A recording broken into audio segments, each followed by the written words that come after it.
نسبت ہے اس وجہ سے یا ان کے اعمال کی وجہ سے؟ حضور کی نسبت کی برکت سے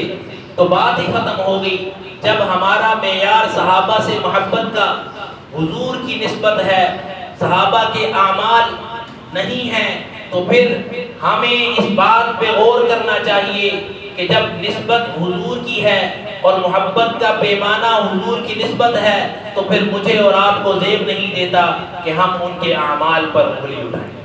اس لیے جب کبھی کوئی صحابہ کے بارے میں گفتگو کرے تو اس سے مختصر سا سوال کیجئے کہ بتائیے آپ صحابہ سے محبت ان کے اعمال کی وجہ سے کرتے ہیں کہ انہوں نے غزوہ بدر لڑا، احد لڑا، خندق لڑا،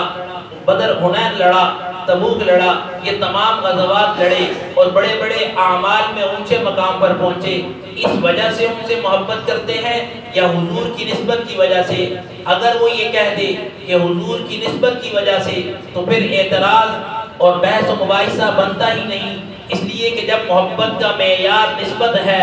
اعمال نہیں ہے، تو پھر اس بات کا سوچنا چاہیے کہ ہم ان کے اعمال پر بحث کر کے ان کی شخصیت کو تو ذرہ برابر بھی نقصان نہیں پہنچا رہے، نقصان پہنچا رہے ہیں تو اپنے ایمان کو پہنچا رہے ہیں۔